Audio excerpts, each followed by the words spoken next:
What's happening, everybody? Welcome back to that car vlog channel. If you don't already know, my name is Andy, and that is my 1994 Dodge Dakota. And that is the setting sun because we are one day away from daylight savings time, and I'm getting started early on this video, but I don't want to wait any longer to get started. So, in this video, we're going to be doing some things to this Dakota because I have to prepare this thing to be a daily driver, which I didn't want to do, but circumstances have happened. So let's get on with, first of all, why. So anyone who's watched any of my recent videos over the last few months knows that I've been bringing home daily my work truck, which is a big box truck. It's a 2019 Chevy box truck. It's based off the Express vans. It's got the 6-liter V8, 6-speed transmission. Great truck. I did a review on that. I'll put a card up here sometime right about now so you can see it. But right here is where I parked it. And as you can see, let's get down a little lower. The ruts this thing has dug out here. They're bad. We're going to have to get something through here. A tractor and box blade or something to smooth this back out. Anyway, I've had the truck parked here on a daily basis every night, past several months. Landlord's not very happy with the way the yard looks. He's afraid that there's some lines underneath I'm going to break and all that stuff. And so it has to go. The other reason it has to go is it's got an onboard cooler up on the front of the box, which has to be plugged in every night so it can freeze an ice bank inside. That way I can unplug it in the morning and everything in there stays cold. But this is the only place where it was out of the way. It's too far away from the power source for it to cool effectively. So, with spring, summer coming up, it's just not going to be any good. I'm going to have a very hard time keeping my stuff cold in that truck, so that has to go.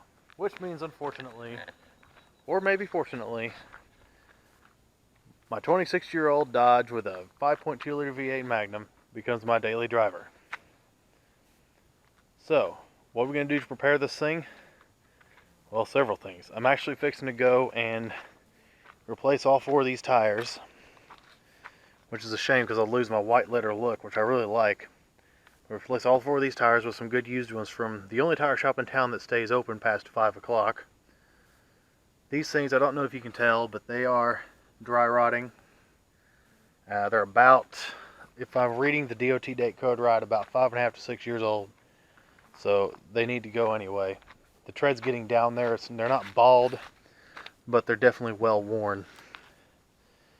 Now I was going to replace this front tire anyhow. This is the front left tire.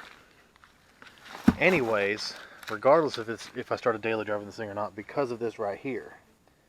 If I can get that to peel up. This is the sidewall of that tire. Now this tire is still holding air. This tire will still roll down the road until you hit a curb or something and this decides to give way and then you blow a tire. So that has to get replaced no matter what. So we're going to get these tires replaced probably tonight, and then tomorrow I'll start on the other stuff. Let's talk about the other stuff. Now some of these things are to prepare this thing for daily driving. First of all, it is in need of an oil change. So there's our 5-quart jug of Walmart brand high miles motor oil because I don't buy the expensive stuff, and a Fram Tough Guard air oil filter. I've always used Fram. I've never used anything else. And I'm going to keep using Fram because they've never let me down. I have these Rain-X wiper blades because the blades that are on this truck are crap. They don't wipe right. They streak like hell. And they're going. Here we have a Crankcase breather filter. If you remember from the video I did before, where I showed that the one on this truck was nasty and it was starting to put oil into my air filter, or it had been. Well, here's a brand new one. It's got a nice white filter element inside of it. I think that's what that is. Well, it doesn't matter. There it is. You can't see it, but it's there. That's a plate on the inside. I can see it. Okay. Anyhow, you'll be putting that on the truck. Simple part, under $10. Just pop the old one out, pop the hose off. I'll show you how I want to do that. That, of course, probably help it run better. Anything like that helps the vehicle run better. I got some trailer wires. I'm not planning on towing a trailer anytime soon. I thought I was, but it's got a full hitch back there, but it's got like a 7-pin or something connector inside the bed right here in this area, used for towing a camper or a horse trailer or something, because I can see the holes in the bed where a fifth wheel is mounted, but it doesn't have a regular 4-pin flat connector. So I'm rewiring this in. I have a new turn signal flash module because, well, I'll show you why. Alright, so I'm going to open up here, we're going to get inside and we're going to hit the turn signals and you'll see why. Okay. And there's that annoying buzzing, but if we look here, there's my turn signal rapid flashing. But now here we'll do this in real time. There's the back.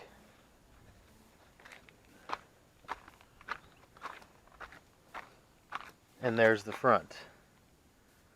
So this flasher's going crazy, and it does worse than that. Sometimes it'll go even faster than that, or sometimes it'll just stay on steady. If we sit here for a second, we'll see it kind of change speeds from time to time.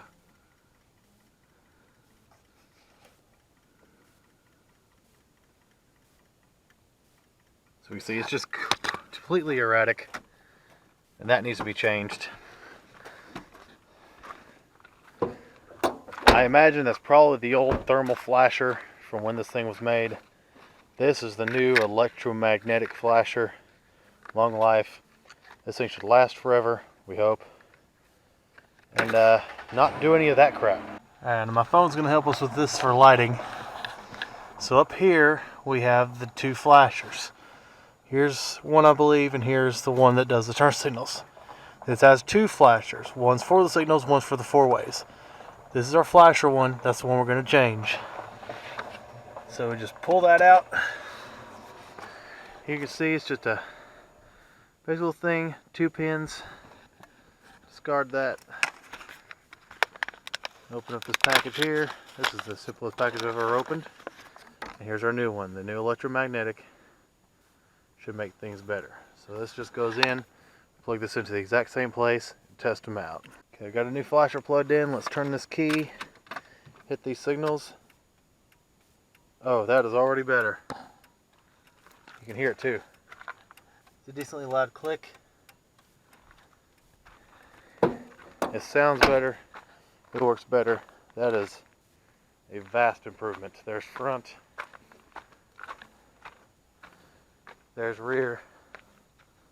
Oh, that is so much better. Way less annoying. Now let's go get some tires put on this thing. And in the next clip, it'll be daylight. And now it is 3 days later, because video making doesn't find time for me. We have 4 new tires on the truck. Okay, new, they're used tires, but I'll get new when I am sure that these don't wear weird, and I'm also willing to pay the price for new. But these are good used tires.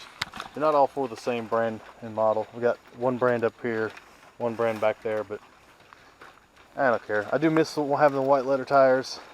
If they were all the same, I'd paint them, but they're not, so I'm not going to worry about it. Anyway, since it's raining, which is the theme around here, rain, rain, rain, I'll be working inside the truck today. This is a factory Chrysler radio from the 90s.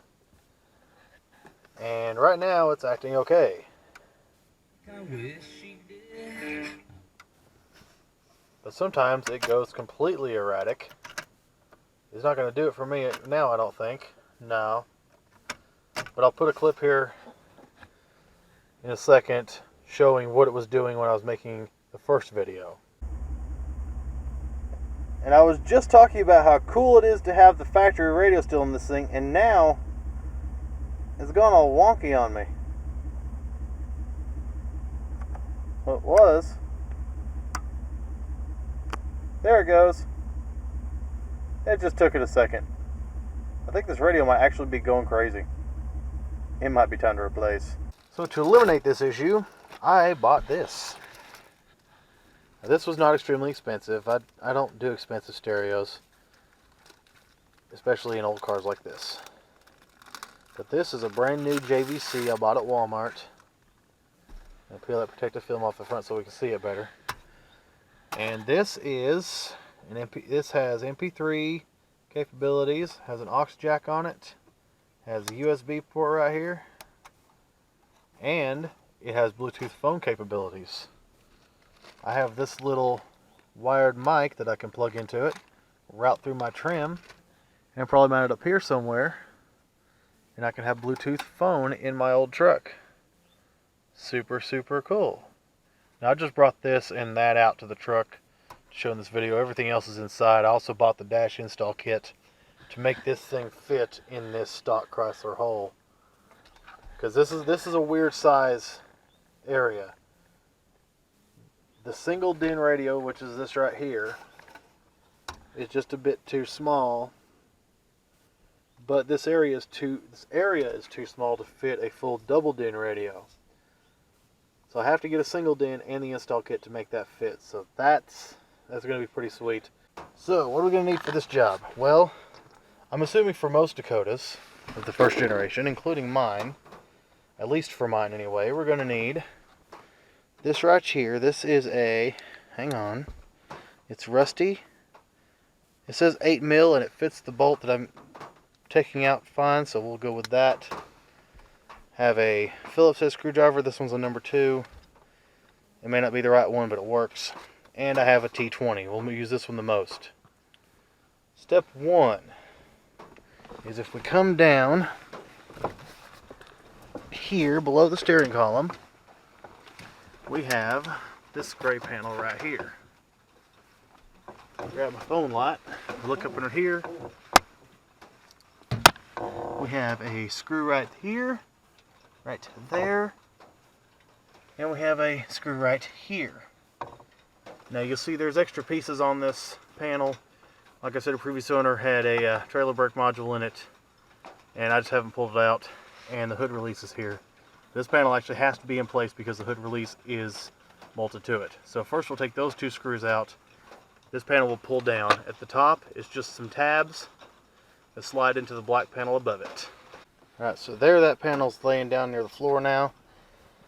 I'm going to shine my light and try to get the camera in here. Now right here is a screw, and right here is where a screw would go.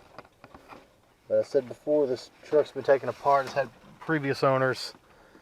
This dash has been apart to put in trailer wiring equipment. But there's 2 Phillips screws there, and then we have 8 T20 screws.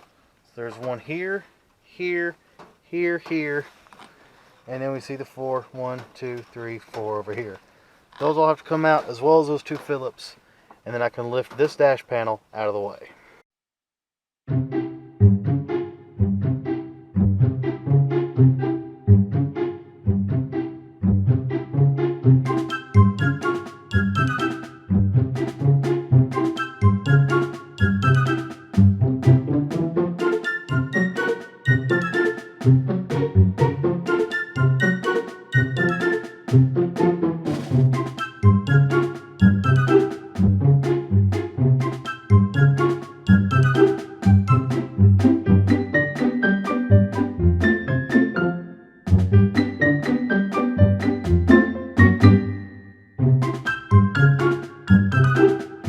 Now that that dash panel is off, here's our bare dash. We'll take out a Phillips screw right here and down here, and we'll be able to pull the radio right out. But you're going to see it in 3, 2, 1. And there it is, pulled out of the dash. Mostly. It's still hanging by some wires. We're going to show what these wires are. Now we have 2 plugs here. We have a gray and we have a black. One of these is all the speakers, one of these is all the power. We have an antenna back here. It kind of pulled out when I pulled the radio. Those things are never long enough to pull the radio all the way out. And what looks like a grounding strap of some sort. So I'm wondering if I'm going to have to hook that back up to the new radio. I guess we'll see. So all I really got to do is just undo these plugs, unbolt that grounding strap, and this thing will come out. Alright, so now we're inside, we're at the table. I've got the factory unit here taken out of the truck, unplugged, all that good stuff. Time to get the new unit ready to put in. So here's what we got. This is the new JVC unit. This is a got a heck of a model number. KDSX25BT. It's just like a $35 JVC unit from Walmart. It's a non-CD version. See, it's a little bit shorter. I've got the pigtail that goes to the back of the radio. I had to buy the pigtail that goes, excuse me, that I'll wire this to, so that these connectors just plug straight into the truck instead of having to cut the truck's wiring. That was about another $10. And then this bit right here is the $11 that I spent. I think it was on sale.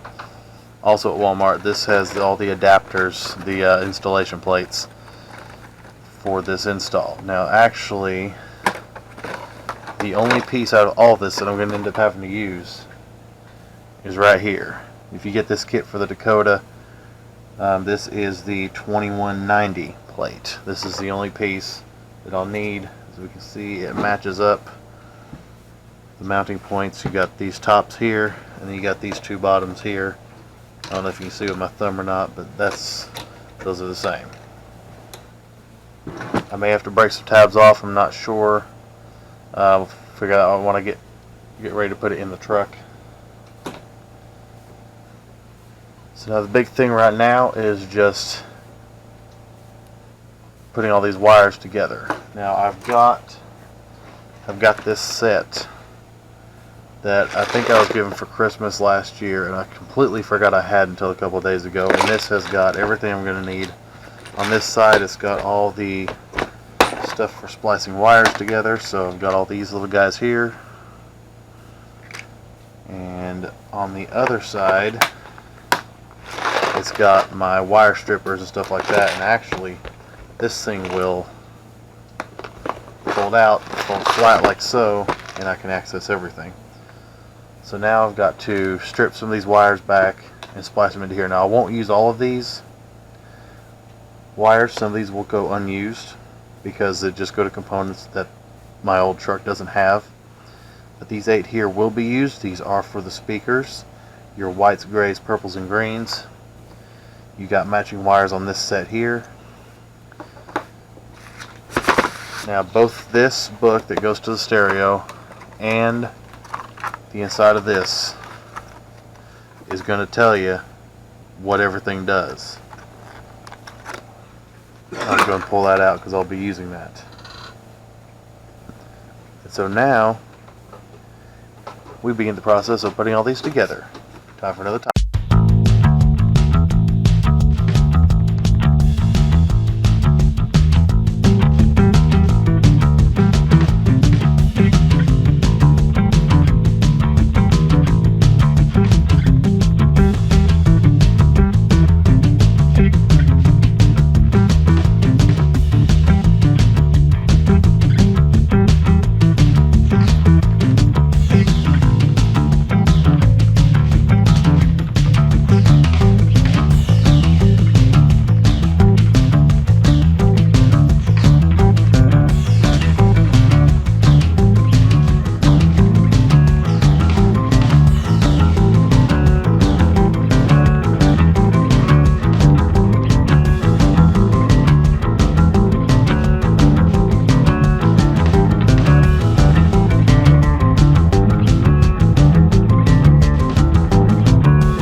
Alright, so I've got all my stuff spliced together now.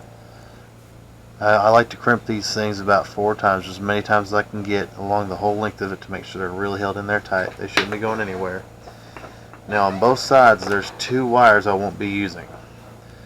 And both of these have to do with, well, newer cars. We have one for a power antenna, we have one for a, see, one is for, yeah, one's for a power antenna, or there was one. We've got a, to an amp, we've got to remote, like our steering wheel or something. And those are just things that I'm not going to be using because they don't exist on my truck. Now on the stereo side, these are actually already wrapped around and kind of tied together with these labels, which I'll just leave that way. On the pigtail adapter side, I've got the same 2, but they're already pre-stripped and these just pull off. So I'm just going to take these and I'm going to twist them around, maybe even fold them over, and I'm just going to put one of these wire nuts on, just like this. May have to go bigger, I'm not sure yet, just to protect this from touching anything. It's the sole purpose of this. So I'll use my little screwdriver here to poke those wires. I don't really care about the condition of these wires, I just don't need them touching anything. We all know electricity can be finicky, and I don't want anything shorting out in the truck.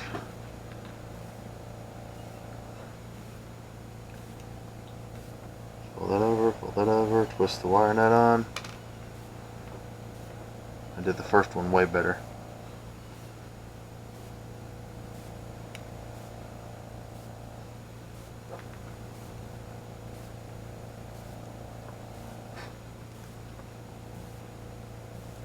There we go.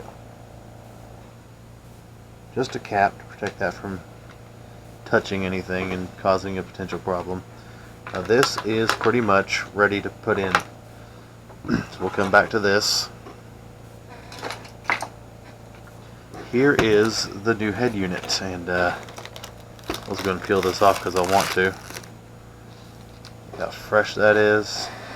This isn't fancy, not by any means, but it's going to get the job done. A cheap unit in my cheap truck. Still has detachable faceplate, tiny little hidden button. And we'll keep that on. I don't see a reason to take that off. Now to put this in place of this, you see the size difference. I've got to have the install kit. So I bought the install kit that goes to multiple vehicles. This is the particular plate that I have to use for this stereo.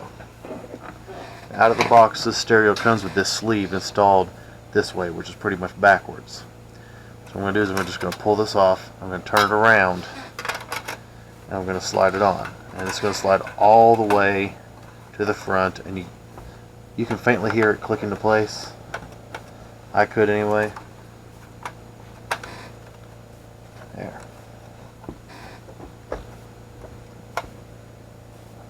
Okay, so there's like that. Then here's top, here's bottom. If you ever get confused, it says top right here. We'll insert this into here with the sleeve on it, and we'll just pull this until it. Now you're not going to hear it click, but you'll notice it click.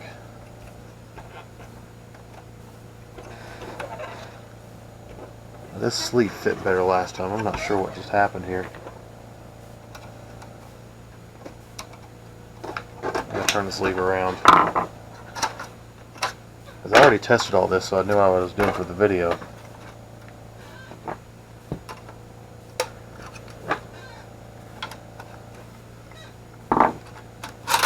It should be the same no matter what, but I'm going to turn it around anyway. Okay. Don't know why, but it seems to work better. Okay, now it's better. That tab didn't want to push in by itself. So make sure when you push it all the way, these big tabs, give them a push. So they'll click in and that won't go anywhere. Now, set this down in our adapter plate. Let's see. lost the top. There's the top. So we'll set this down inside of our adapter, our install plate.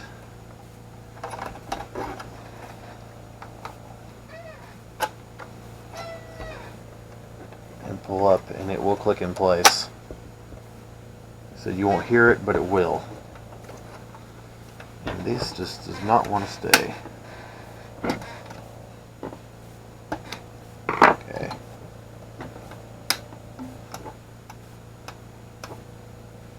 We'll make that stay with a screwdriver. This one here does not want to stay. I'm going to get in here and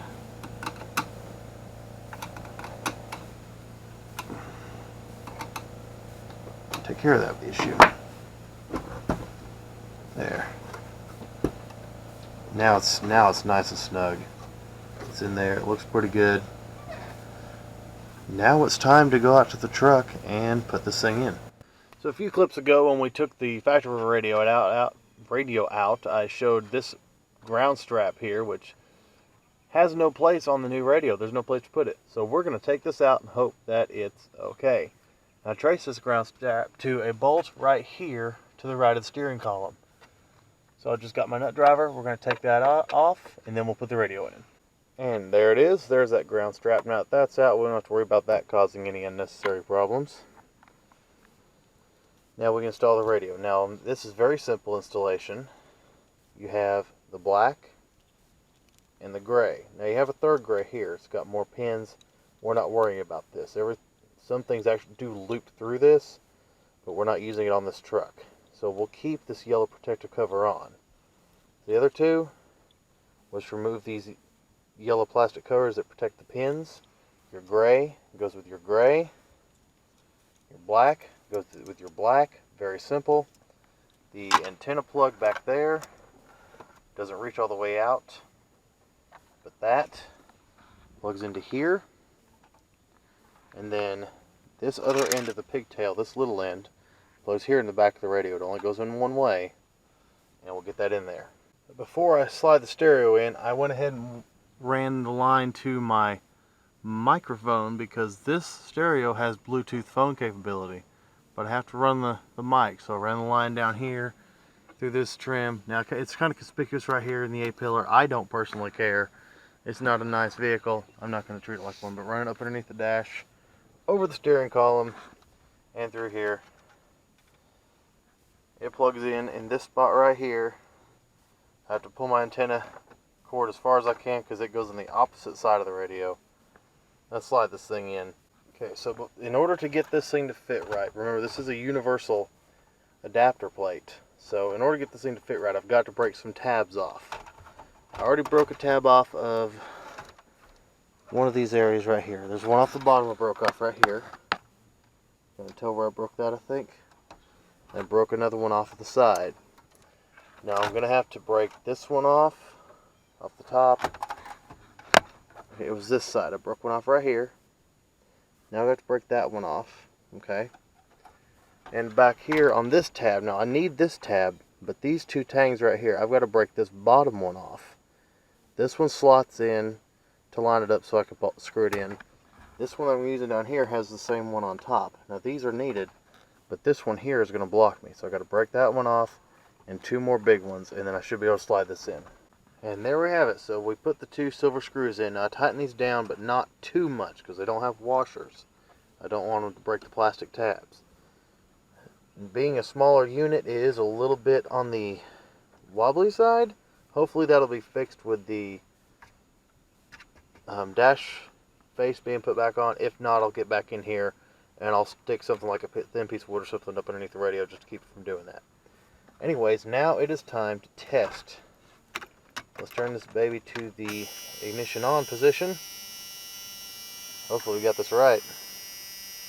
Oh, there's something.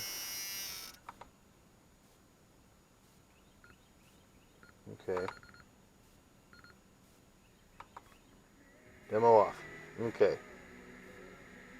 Let's just be glad I'm not monetized yet. So we're going to try to tune a station here, which I haven't done. There's your volume.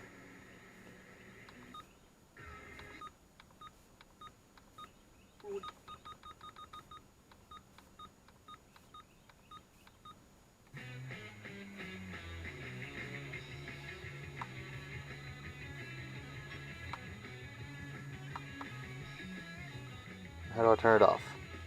We'll figure that out in a minute. And there it is, all buttoned up. It's in there. The trim's back on.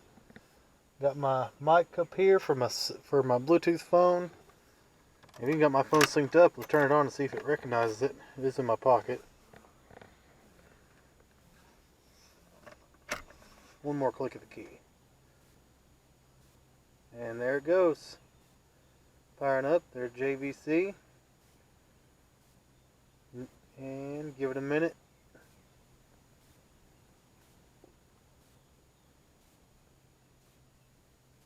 Bluetooth audio.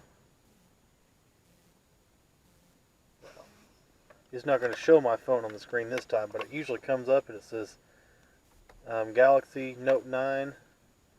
Something like that. Really cool. So this thing's great. This thing has all kinds of capability.